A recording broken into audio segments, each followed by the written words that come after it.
Now we're going to design boundaries that feel good by learning to love no.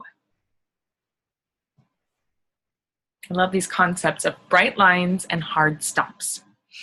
So like a fence protecting you from stepping off a cliff, sometimes it can be helpful to set a clear boundary around something that you struggle with. The concept of putting a bright line around something is helpful to some in addiction recovery, knowing that even a minor compromising of boundaries can be a slippery slope. Hard stop is a term borrowed from the corporate world, often used to refer to a meeting that must end by a specific time. As you tune into your intuition and your inner knowing, your boundaries become more clear, and you may discover bright lines and hard stops help you protect your yeses. So what kind of areas in our life can we set boundaries around to care for ourselves? Some examples here may be finances. One way that I set a bright line for myself to stay in touch with my finances is I check in with my budget and my account balances on Fridays. So every Friday I know that I have an hour set aside to look at all that, to connect with my financial life. In relationships, you may have all kinds of agreements or rules or bright lines around things or hard stops around things that can protect your relationship. So for some, kind of a euphemism is don't go to bed mad. We know that one.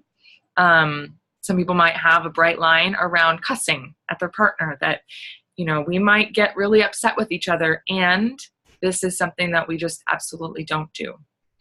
For sleep, one of mine is I'm in bed at 10 no matter what. And saying this, I do think of that as a hard stop to my day. And there are times that you will find me up after 10 p.m. And so sometimes I do make a choice to do that. But it has been really helpful, especially in the beginning when I was creating 10 p.m. as my bedtime, to really be very clear about that. If I'm working on my computer and I think, I just want to get, this last bit done, I can go, no, I'm in bed at 10 p.m. no matter what. And I know that I'm borrowing from my next day if I choose to stay up and work any later. Maybe around exercise. Another one that has actually been helpful for me in my running career has been, I just have to put my shoes on and walk out the door. I don't tell myself that I have to go run, that I have to do any specific kind of exercise. I just have to put on my running shoes and step outside of the door. That's kind of my my rule around if I'm set to go running and I don't want to go. And 99.9% of the time that leads to me going for a run. So some ideas to help us create these bright lines or these hard stops. You may make a rule. You may decide, this is a rule for me. This is what I do. This is what I don't do. And like I said, especially in the beginning, when you're trying to create a new habit or a new boundary around something, it can be helpful to have it be a rule.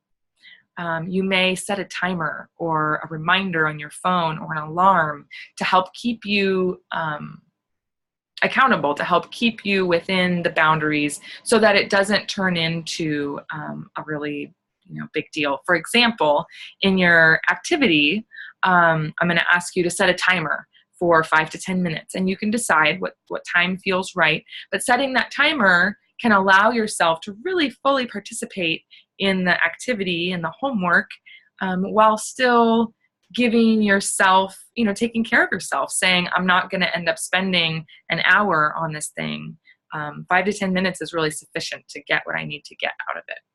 And then a third idea is to create accountability around it. So sometimes this is commonly used for, exercise or for diet, where we'll have an accountability partner or an exercise partner, somebody who is paying attention to what we're doing and who we're letting know how things are going.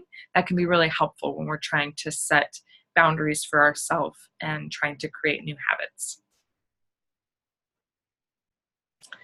So the activity for today, learn to love no. And I love this quote by Stephen Covey. You have to decide what your highest priorities are and have the courage, pleasantly, smilingly, non-apologetically, to say no to other things. The way you do that is by having a bigger yes burning inside.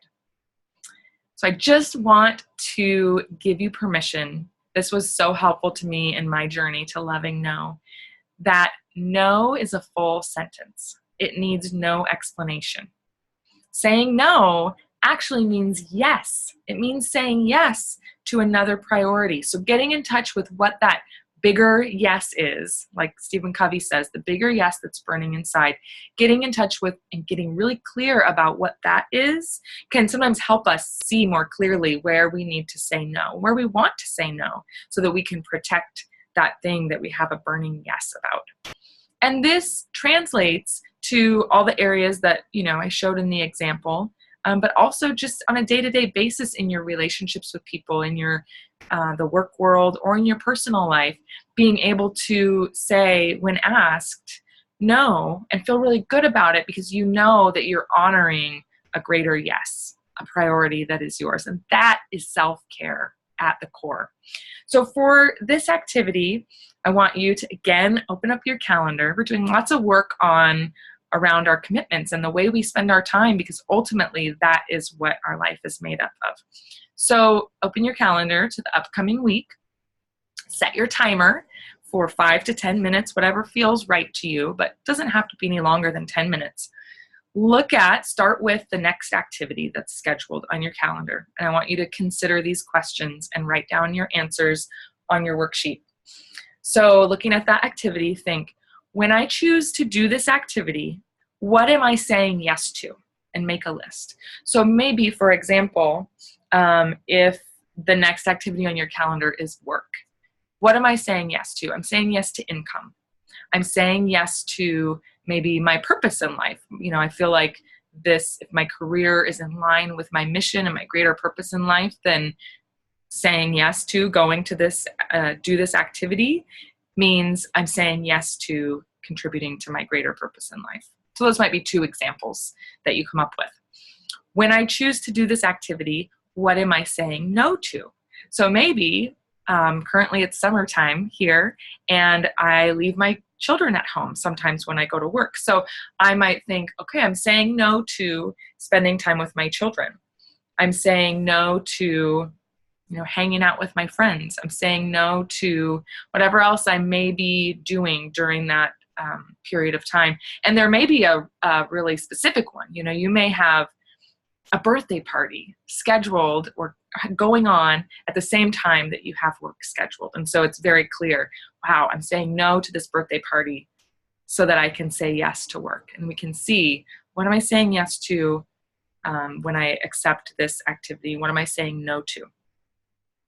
And then after you make those lists, I want you to think about, how does this information affect my decision or my commitment level to doing this activity? So for example, with the birthday party and the work scheduled at the same time, if it is my child's birthday party, I might go, oh wow, I'm not willing to say yes to work when I have to say no to my child's birthday party. So I might, try to get somebody to cover my shift or whatever needs to happen in order for me to flip-flop those priorities. Or I might realize, how does this information affect my decision or my commitment level to this activity? I might find something really significant that I'm giving up, that I'm saying no to when I do a certain activity. And I might go, wow, even though I've committed or I've kind of planned to do this activity regularly, that's really not in line. It's really not, I don't want to choose that trade-off. And I might make a different decision about it. So repeat these questions to yourself and make your lists for each subsequent activity on your calendar until your timer runs out. And that's a hard stop and you say, okay, this is good. And when you've done that, post your answers just to those 3 questions for one activity. You don't need to post a whole bunch of them, but just for one calendar activity, post your, what am I saying yes to here? What am I saying no to here? And how does that affect my decision or my commitment? And then give some love to each other's posts.